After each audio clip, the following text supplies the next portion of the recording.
इन सब का तुम खेल देखना, क्या क्या तेरे साथ तमाशा करते हैं। मुझे ना एक बहुत शक्तिशाली चमत्कारी बाबा जी मिले हैं। तो जिस स्कूल में पढ़ता है ना, मैं स्कूल की प्रिंसिपल हूँ। उन्होंने ना एक पेड़ा निकाला ऐसे करके।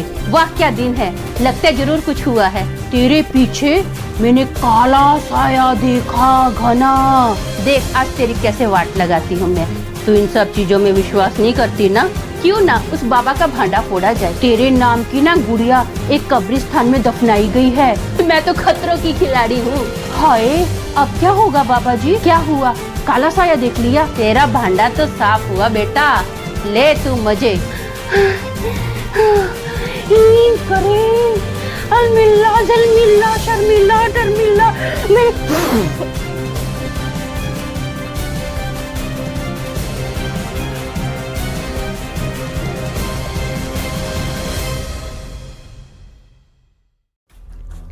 प्राचीन काल से ही काली शक्तियों का वास रहा है।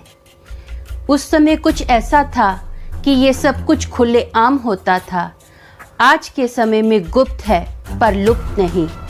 और आने वाले कल में हम सब इन काली शक्तियों को खुले आम देखेंगे, क्योंकि इतिहास खुद को दोहराता है।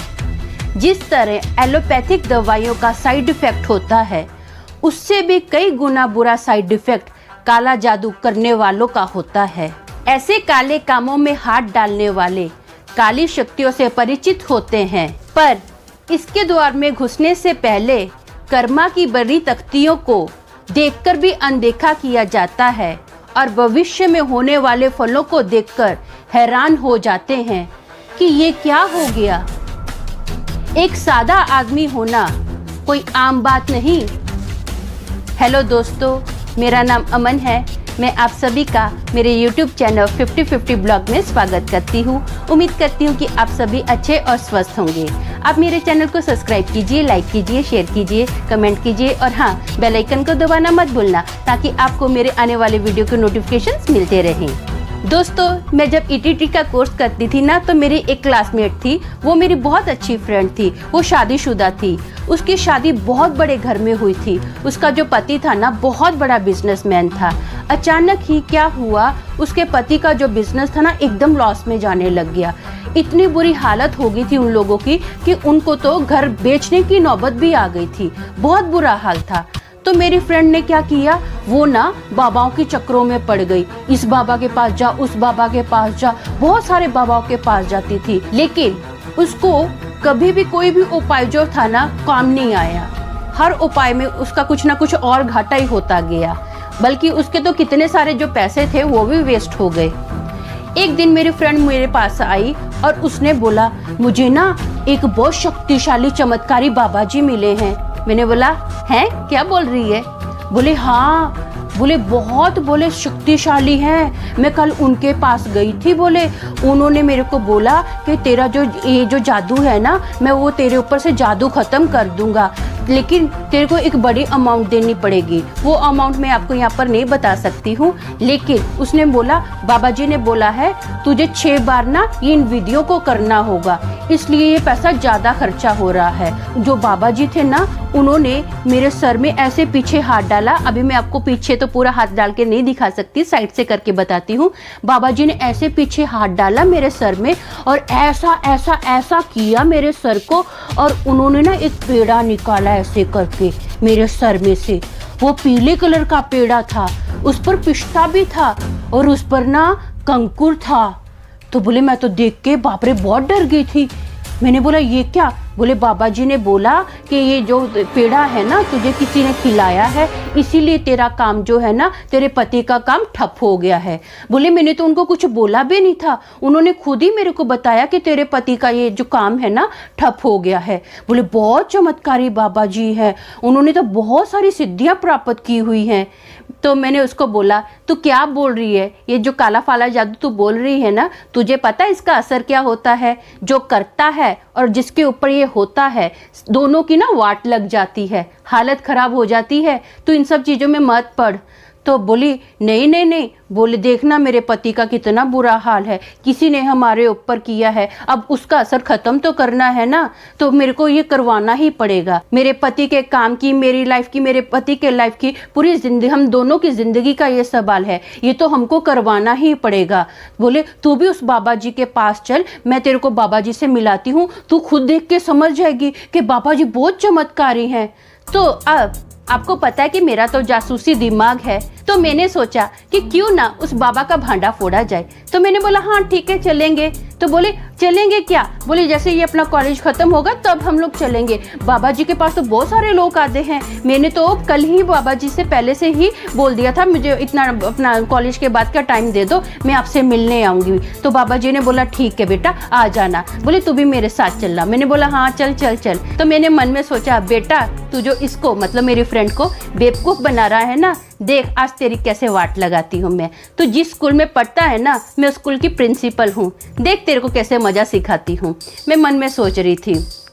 अब आपको तो पता ही है कि मेरी ज़िंदगी में ये सब काला जादू, भूत प्रेत के कितने सारे किस्से हुए हैं। मेरे लिए तो ये आम बात थी।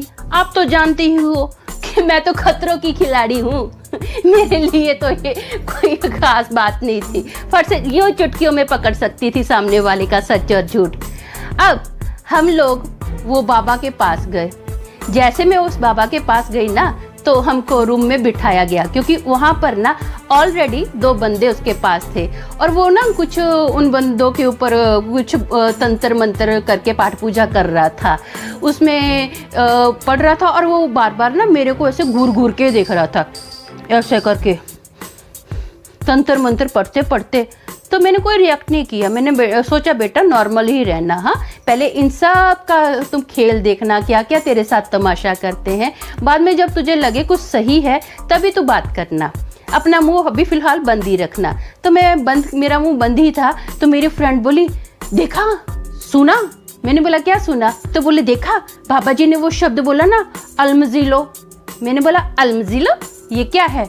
बोले ये जो बहुत बड़े सिद्ध बाबा होते हैं ना, वो ही उस शब्द का इस्तेमाल करते हैं। तो ये शब्द ना मैंने मेरे दिमाग में बिठा लिया, बेटा अलमजीलो तेरे को काम आएगा। अच्छा है मिल गया अलमजीलो। तो अब आया हमारा नंबर आया। जैसे ही हम लोग दोनों बैठे, मैं और मेरी फ्रेंड, तो बाबा मेरे को ऐसे घूर के दिख रहा है, तो इन सब चीज़ों में विश्वास नहीं करती ना? तो मेरी फ्रेंड बोली हाँ बाबा जी ये ऐसी है, ये विश्वास नहीं करती। तो मैंने मन में सोचा मौसी जी ने ना कुछ जरूर कानों में खुसर फुसर की होगी, इसीलिए इसको पता चला। मौसी जी मतलब मेरी फ्रेंड और कौन। तो मैंने सोचा क्यों ना थोड़ा सा उधार इसको दिया जाए और थोड़ा एडवांस उस बाबा को दिया जाए, और ये तमाशा देखा जाए। तो दोस्तों चालू था तमाशा। बाबा ने मुझे बोला कि जैसे तू एंटर हुई ना, तेरे पीछे मैंने काला साया देखा, घना, बहुत डेंजर था बेटी। तो बाहर से ना एक आदमी आया और बोला बाबा जी जल्दी आओ। तो बाबा जी बोले हाँ मैं आता हूँ, बस 2 मिनट रुक जा। बाबा जी फिर से हमसे बात करने लगे। बोला बाबा जी, जो बाहर से आदमी आया था वो बोल रहा था बाबा जी नहीं बहुत अर्जेंट है, प्लीज आप जल्दी आओ। तो बाबा जी बोले हाँ मैं आता हूँ। तो बाबा जी बाहर जाके ना उस बंदे से बात कर रहे थे और थोड़ी टेंशन में भी लग रहे थे। तो मैंने सोचा वाह क्या दिन है, लगता है जरूर कुछ हुआ है, काला साया मिल गया होगा। तो बाबा जी आए, फिर से बैठे हमारे पास, तो मुझे बोलते हैं तेरे ऊपर तो बच्ची बहुत बुरे काले साए का असर है, तू जानती नहीं है, तेरे नाम की ना गुड़िया एक कब्रिस्तान में दफनाई गई है, उस पर ना कीले गाड़ी गई हैं तेरे नाम की। तेरे ऊपर तो बाप रे बाप बहुत भयंकर साया है, जिससे ना मेरी रूह भी कांप गई थी, बहुत भयंकर साया है। तो मैंने बाबा जी को बोला बाबा जी आपके साथ कुछ हुआ है क्या? हाँ। तो बाबा जी बोले क्यों? मैंने आपको देखा ना बाहर आप बात कर रहे थे, आप थोड़ी टेंशन में लग रहे थे। अरे नहीं नहीं नहीं, वो तो थोड़ा बहुत फैमिली प्रॉब्लम है इसलिए है, कुछ नहीं हो जाएगा, वो तो सब ठीक। बेटा जो मैं बोल रहा हूँ ना तू इस चीज पर ध्यान लगा, हाँ तू इस चीजों पर इधर उधर मत सोच, तेरे ऊपर तो इतना गंदा साया है ना, इसीलिए तेरे काम में प्रॉब्लम आ रही है। तो मैंने बोला बाबा जी मैं तो कोई काम ही नहीं करती, मैं तो सिर्फ पढ़ती हूँ, तो काम में प्रॉब्लम कैसी होगी? अरे बाबा तेरी पढ़ाई में प्रॉब्लम आ रही है। तो मैंने बोला बाबा जी मैंने तो टॉप किया है, पढ़ाई में क्या प्रॉब्लम होगी? पहले नहीं आई ना अब आएगी। मैंने बोला, मैंने भी मन में अभी था ना कि चल बेटा थोड़ी नौटंकी करती है। तो मैंने बोला क्या बाबा जी क्या होगा अभी? तो बाबा जी बोले हाँ तेरे ऊपर वो जो साया है ना वो अभी धीरे धीरे असर कर रहा है। तो मैंने बोला हाय अब क्या होगा बाबा जी? तो वो जो बंदा था ना पीछे से फिर से आया, बाबा जी ने फिर से ना उसको पीछे से देखा। तो मैंने बोला क्या हुआ, काला साया देख लिया? बोले नहीं नहीं नहीं वो मेरा प्रॉब्लम है, मैं देख लूंगा उसको। मैंने बोला नहीं आप अपना पहले प्रॉब्लम सॉल्व कर दो। बेटा मैंने बोला ना तुझे, तू तेरा ध्यान दे। तो मैंने बोला हाँ ठीक है बाबा जी कोई बात नहीं है, मैं मेरा ही ध्यान देती हूँ। तो मैंने बोला बाबा जी अब मैं क्या करूँ, कैसे ये काला जादू मेरे ऊपर से खत्म होगा?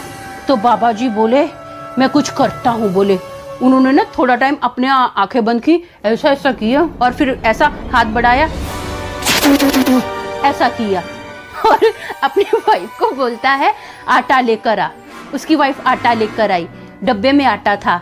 तो बोला आटा मुझे दे। वो बर्तन में किसी में आटा देने गई, बोला नहीं नहीं नहीं हाथ से दे ऐसे कर कर। तो उसने ऐसे आटा दिया। तो बाबा ने भी ऐसा हाथ किया और आटा बोला मेरे हाथ में डाल दे। उसने अपने हाथ में आटा डलवा लिया और बाबा ने बोला मुझे बोला कि जैसे मैंने हाथ रखे हैं ना वैसे ही तू अपना हाथ मेरे हाथों के नीचे रख। तो मैंने भी ऐसे ही हाथ रख दिए उसके हाथों के नीचे। अब बाबा ने क्या किया, धीरे धीरे ना उंगलियों में से ऐसा ऐसा करके ना आटा निकालना स्टार्ट कर दिया और वो जो पूरा आटा था ना वो मेरे हाथ पर आ गया। और बाबा ने क्या किया, फाइनली ऐसा ऐसा पूरा अच्छे से झटका और ऐसा करके मेरे को दिखा रहा कि मेरे हाथ साफ हैं। तो अब पूरा आटा मेरे हाथों में थे। तो उसने बोला अब जैसे मैंने आटा तेरे ऐसा उंगलियों में करके निकाला ना, अब तू भी तेरी उंगलियों में ऐसा करके आटा निकालना। अब मेरे हाथ ऐसे हैं। तो मैंने बोला क्या ये करना जरूरी है? तो बोलता हाँ जैसा बोल रहा हूँ ना वैसा ही करना। मैंने बोला अच्छा चल। अब उसके हाथ नीचे हैं और मेरे हाथ ऊपर हैं। मैं ना ऐसे ऐसे ऐसे कर रही हूँ तो मेरे हाथों में कुछ आ रहा है। बोला हाथों में कुछ आया? मैंने बोला हाँ बाबा जी कुछ चुभ रहा है। बोले ये किल्ले हैं। बोले ये 12 किल्ले होंगी। तो पूरा आटा जब उसके हाथ में था ना मेरे हाथों में 12 किल्ले थी मेरी उंगलियों में फंसी हुई।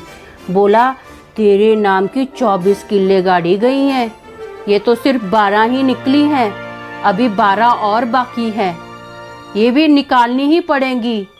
अब इसके लिए ना तुझे दूसरी बार आना पड़ेगा। वो बंदा फिर से आया और बाबा जी को बोलता है, तो वो सामने ही दरवाजे में ये सब एक्शन कर रहा था। तो बाबा जी मेरे से बात करते करते बोले मैं ना आता हूँ।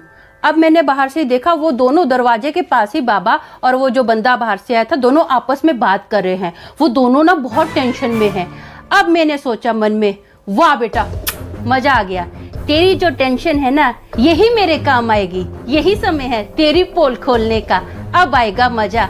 अब देख मैं कैसे सीन को घुमाती हूँ। मुझे नहीं पता कि तेरे साथ क्या हुआ है, लेकिन जो भी हुआ है ना वो मेरे फायदे का बहुत है। अब देख तेरी पोल कैसे खुलती है, तेरा भांडा तो साफ हुआ बेटा, ले तू मजे। अब मैं ऐसे ही सोच रही हूँ मन में कि ये सब ना जो भी चीजें इस बाबा के साथ हो रही हैं वो मेरे लिए बड़े फायदे की बातें हैं, मेरे लिए तो बहुत मजे की बात है। मुझे अब इसका भांडा खोलना ही खोलना है। अब मैं सोच रही थी कि क्या क्या करना है। मेरे दिमाग में आया कि ढोंगियों की बस्ती में अगर मैं ढोंग करूंगी ना तो सब लोग मेरे पे विश्वास करेंगे। तो आप देखना मैंने क्या क्या कार्रवाई की। मैंने मेरी फ्रेंड को बोला बहुत टाइम हो गया यार, चल चलते हैं। तो बोले रुकना, बाबा जी से टाइम लिया। मैंने बोला हाँ कितना टाइम हो गया है, बहुत टाइम हो गया, निकलते हैं, कल आ जाएंगे, तू कल फिर टाइम ले लेना, चल अभी इनकी प्रॉब्लम सॉल्व करते हैं। बोले ठीक है। तो मैंने ना चुपके से उठते हुए वहाँ से आटे के डब्बे में से आटा ले लिया मुट्ठी में। तो बाबा जी को पूछा बाबा जी को टेंशन है? तो जो वो सामने वो बंदा था ना बोला हाँ बच्चा नहीं मिल रहा। तो मैंने बोला ये तो बहुत पहुंचे हुए बाबा जी हैं, जादू करके बच्चा ढूंढ लेंगे। बाबा जी बोले नहीं नहीं नहीं ये सब हम अपने ऊपर नहीं कर सकते, ये असूल नहीं है, ये असूल के खिलाफ है। तो मैंने बोला क्यों, बच्चा आपका खो गया, आपको टेंशन नहीं है? टेंशन है बेटा, लेकिन ये हम अपने ऊपर नहीं कर सकते ना, हमारे भी कुछ असूल होते हैं, ये विधियां हमारे ऊपर काम नहीं आएंगी। तो बाबा जी के ऊपर ना मुझे इतना गुस्सा आ रहा था, हाँ ये विधियां हमारे ऊपर काम नहीं आएंगी, हमारे ऊपर रूल नहीं होंगे। क्यों भाई, दूसरों के ऊपर रूल बनाकर तो उल्लू बनाता है सबको। अब मेरे ना गुस्से से आंखें तो ऑलरेडी लाल हुई पड़ी थी। मैंने ना ऐसा किया, बेटा चल स्टार्ट कर, यही है तेरा टाइम जिसमें तू एक्टिंग दिखा सकती है। तो अब मेरे अंदर एक्टिंग का भूत आ गया। तो मैंने क्या किया, अलमिल्ला जलमिल्ला शर्मिल्ला डरमिल्ला, मैं ऐसे बाबा के ऊपर ना पाउडर फूंका। मैंने बोला जा सीध में जा, जहां लास्ट टाइम तूने तेरा बेटा देखा था वही ढूंढ, अलमजीलो अलमजीलो, वही बच्चा मिलेगा तुझे। तो बाबा ना मेरा चुपचाप मुंह देख रहा है बड़ी बड़ी आंखें करके। मैंने बोला, गुस्से में बोला ना जा। बाबा भागा, बाबा भागा। और मैंने क्या किया, फिर से बोला अलमजीलो अलमजीलो, खुशी का नाटक कर लिया। अब मैं थोड़ा टाइम ना जानबूझ के बेहोश रही। थोड़े टाइम के बाद मुझे लगा अब मुझे उठना चाहिए, तो मैं उठी। हाय मेरे को चक्कर आ रहे हैं, मेरा सर फट रहा है, मेरी फ्रेंड मेरा सर दबा रही है, आजू बाजू वाले लोग मेरे को ना हवा दे रहे हैं, कोई मेरे को पानी दे रहा है। तो ठीक है, नहीं बहुत सर दुख रहा है, बाप रे सर फट रहा है। ऐसे करके मैंने थोड़ा सा टाइम खींचा। इतने में ना 15 मिनट के बाद ना फट से आगे सब लोग बोलते बच्चा मिल गया, बच्चा मिल गया। सब लोग बहुत खुश के बच्चा मिल गया। अब मैंने उठी, मैंने बोला बाबा के पास गई, मैंने बोला क्या सही है क्या गलत है, क्या सच है क्या झूठ है, वो आप भी जानते हो और मैं भी जानती हूँ। मैं यहाँ पर बाबा की पूरी पोल नहीं खोलना चाहती थी, क्योंकि मैं इन लोगों के मुंह नहीं लगना चाहती थी। तो जाते समय मैंने बाबा को ये भी बोला कि बाबा ये जो 12 खिल्लियाँ हैं ना, मैं खुद ही निकाल लूँगी। तो बाबा का मुंह शर्म के मारे ना पूरा नीचे हो गया। अब मैं निकल गई मेरे घर की ओर। अब आप भी सोच रहे होंगे कि ये बच्चा था, मुझे कैसे पता चला कि वो सीधा सीधा ही मिलेगा। तो हुआ यूं कि एक बार ना मेरे दादा के एक दोस्त आए, उनका पोता खो गया था। तो उन्होंने बताया कि आज ना मेरा पोता खो गया था, बहुत मुश्किल से मैंने उसको ढूंढा। तो मेरे दादा ने बोला अरे एक बार अमन भी खो गई थी। तो हम लोगों ने क्या किया, जहाँ पर लास्ट टाइम अमन को देखा था ना, तो हम लोगों ने वो सीध पकड़ी और सीधा सीधा चलते गए और वहाँ पर अमन मिल गई। तो कभी भी अगर बच्चा खोए ना, तो जहाँ पर आप लोगों ने लास्ट टाइम देखा हो ना, उसकी सीध पकड़ लेना, बस आपको वहीं पर बच्चा मिलेगा। तो यही फॉर्मूला मैंने मेरी जिंदगी में अपनाया और यहाँ पर मैंने इस तरह बच्चे को ढूंढ लिया था। ये केस मैंने ऐसा सॉल्व किया था। तो this is open and shut case my Lord. आपने मेरी जिंदगी के बारे में तो थोड़ा सुन ही लिया है, अब उसी टॉपिक पर थोड़ी कविता भी सुनिए।